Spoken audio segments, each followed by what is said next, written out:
आज जो हम पढ़ेंगे, ठीक है, तो वो पढ़ेंगे हम रैम सेक्शन। वीआरएम हमारा कंप्लीट हो गया है। सेक्शन के बारे में मैंने आपको बता ही दिया था।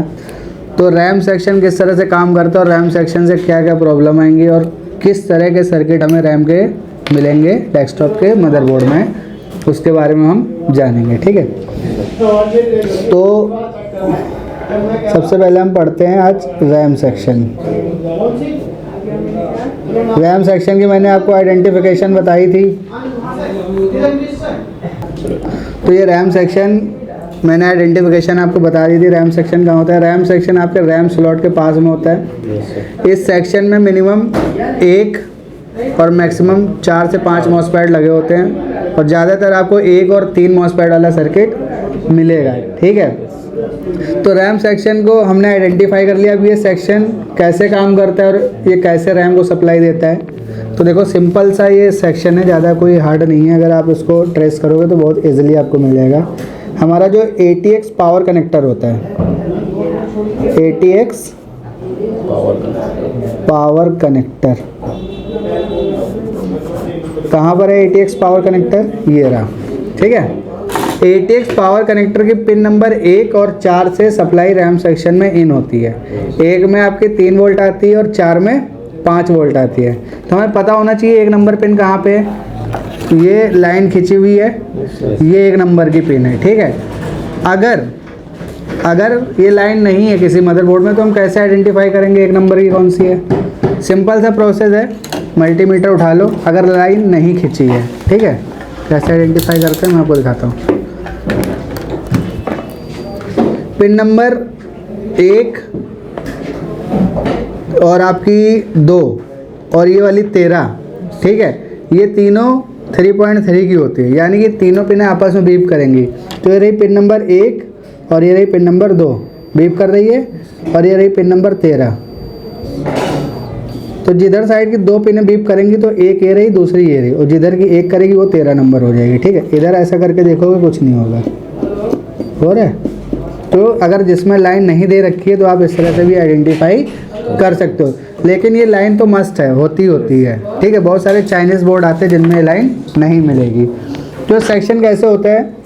सबसे पहले मैं आपको एक मॉसफेट वाला सर्किट बताऊंगा जो आपको चाइनीज़ मदरबोर्ड में मिलेगा, जो कॉन्सिस्टेंट वगैरह के मदरबोर्ड आते हैं, मरकरी, विनसोनिक। तो 1 नंबर से सप्लाई आपकी जाएगी कैपेसिटर पे। एक कैपेसिटर लगा होगा और कैपेसिटर से डायरेक्ट सप्लाई चली जाएगी मॉसफेट के ड्रेन पे, कितनी? 3.3 वोल्ट। अब ये मॉसफेट क्या करेगा? ये मॉसफेट सोर्स से आउट करेगा और इसके साथ एक कैपेसिटर लगा होगा, एक भी हो सकता है और समटाइम 2 भी मिलते हैं, और ये सप्लाई चली जाएगी रैम में। अब ये रैम में सप्लाई जाएगी कितनी? ये जाएगी अकॉर्डिंग ऑफ रैम। अगर आपकी DDR1 है, DDR1 है तो 2.5 जाएगी, DDR2 है तो 1.8 जाएगी, DDR3 है तो 1.5 जाएगी, DDR4 है तो 1.2 जाएगी। तो इस तरह से रैम के हिसाब से सप्लाई जाएगी, ठीक है। तो ये है चाइनीज़ मदरबोर्ड का, यानी कि चाइना का जो मदरबोर्ड होता है। वैसे होते तो सारे चाइनीज़ हैं, एक ब्रांडेड होता है और एक ओरिजिनल होता है, ठीक है। अब नंबर 2, दूसरा सर्किट जो होगा वो ATX पावर कनेक्टर की पिन नंबर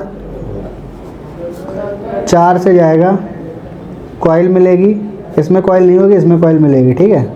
कैपेसिटर मिलेगा और एक आपका मॉसफेट लगा होगा, इसके ड्रेन पर आएगी सप्लाई।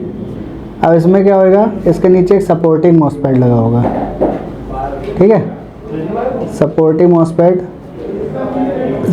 मॉसफेट का सोर्स ग्राउंड, यहाँ से कॉइल, कैपेसिटर और सप्लाई रैम में। एक ट्रैक आपको ये मिलेगा। यहाँ पे ये प्राइमरी हो गया और ये सेकेंडरी हो गया।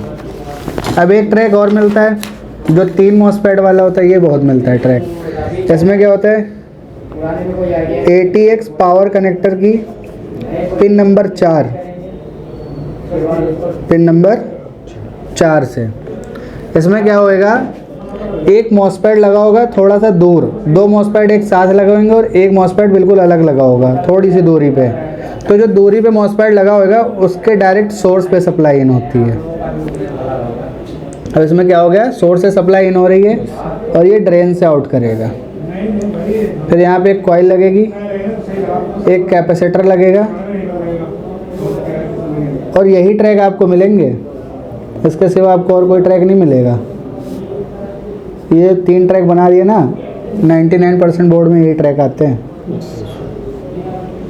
फिर इसके नीचे एक मॉसफेट, यहाँ पे इसके ड्रेन पे, इसका सोर्स ग्राउंड, यहाँ से कॉइल, कैपेसिटर और सप्लाई रैम में। ये ब्रांडेड बोर्ड में आते हैं, जैसे कि आसूस का हो गया, गीगाबाइट का हो गया, इंटेल का हो गया, इनमें ये सर्किट आता है। ठीक है, तो हम पहले कोई एक बोर्ड उठाएंगे और उसको हम चेक करेंगे। सबसे पहला यही वाला ट्रैक चेक कर लेते हैं। ये देखो हमारे पास एक आसूस का मदरबोर्ड पड़ा हुआ है। ठीक है, ये वाला ले लो, इसमें 3 मॉसफेट लगे हुए हैं। ये वाला देखते हैं। ठीक है, देखो चेक करते हैं।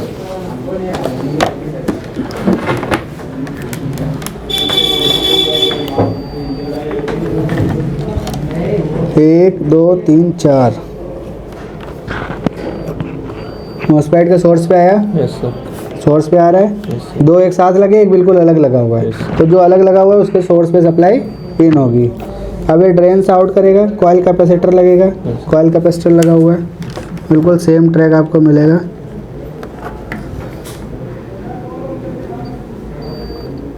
कैपेसिटर, ठीक है, और यहीं से आ जाएगा इसके ड्रेन पे। ठीक है, अब इसके ड्रेन से फिर इसका ड्रेन, इसका सोर्स से इसका ड्रेन कनेक्ट होगा, यानी कि इसके सोर्स से इसका ड्रेन, फिर कॉइल कैपेसिटर, कॉइल कैपेसिटर, और इसके बाद सप्लाई आपकी रैम में चली जाएगी। ठीक है, अब रैम में किसी एक पिन पे नहीं जाती है, बहुत सारी पिनों पे सप्लाई जाएगी। अब देखो क्या होगा, अगर ये सप्लाई रैम को नहीं जाएगी, यानी कि रैम स्लॉट पे नहीं आएगी, सबसे पहले इससे दिक्कत क्या आएगी, दिक्कत ये आएगी रैम पे सप्लाई नहीं जाएगी तो रैम काम नहीं करेगी। डायग्नोस्टिक कार्ड जो आपका होगा वो C1 की कोडिंग देगा, C1 या C0 या C0 C1, ठीक है, या E1 करके भी कोडिंग आती है। इस तरह से डायग्नोस्टिक कार्ड की कोडिंग आएगी, सिस्टम में डिस्प्ले नहीं होगी। कार्ड लेवल पे आप पहले यही करते हो, रैम चेंज कर देते हो, लेकिन आप रैम चेंज कर दोगे फिर भी डिस्प्ले नहीं आएगी। क्यों नहीं आएगी, क्योंकि स्लॉट पे तो सप्लाई नहीं आ रही है। तो हमारा सबसे पहले काम क्या होगा, हम इसकी आउटपुट सप्लाई चेक करेंगे। आउटपुट सप्लाई कहाँ चेक होती है, जैसे कि ये रैम है, रैम यहाँ लगी होगी, तो मैं करके दिखाऊंगा आपको। अभी मैं एज ए आपको, ये रैम लगी होगी, बोर्ड आपका चालू होगा, रैम के ऊपर ये NPC लगे होते हैं, नॉन पोलराइज कैपेसिटर। तो ये वाली जो सप्लाई होती है ना, वो आपको यहाँ पे मिलेगी। अगर ये वाली सप्लाई यहाँ मिल रही है तो यानी कि ये वाला सेक्शन ओके है। अगर ये वाली सप्लाई यहाँ नहीं मिल रही है तो यानी कि इस सेक्शन में प्रॉब्लम है। अब प्रॉब्लम कुछ भी हो सकती है, तो इसमें एक IC भी लगी होती है जिसको हम रैम IC बोलते हैं, जो मॉसफेट के गेट को कंट्रोल करती है। ठीक है, तो इनपुट सप्लाई चेक करना है, इनपुट आ रही है तो आउटपुट चेक करना है। अगर आउटपुट नहीं आ रही है तो फिर हम उसके गेट की स्विचिंग देखेंगे हो रही है या नहीं हो रही है, और फाइनली जो भी प्रॉब्लम होगी उसको हम चेंज करेंगे। बिल्कुल इजी है, कोई ज़्यादा दिक्कत नहीं है। इसकी हम हॉट टेस्टिंग भी करेंगे, लेकिन अभी हम कर रहे हैं इसकी कूल टेस्टिंग, यानी कि अभी हम इसका सर्किट ट्रेस कर रहे हैं। ठीक है, एक बोर्ड ये भी पड़ा हुआ है, इसका ट्रैक देख लो कैसे है, छोटा सा इसका भी ट्रैक होगा। 1 2 3 4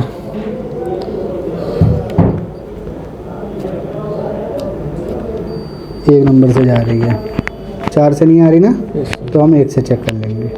1 से इसके ड्रेन पे आई, इसके सोर्स से, इसके सोर्स पे ही आ रही है, ड्रेन पे नहीं आ रही। ठीक है, इसके सोर्स से इसके सोर्स पे, यहाँ से कैपेसिटर कनेक्ट होगा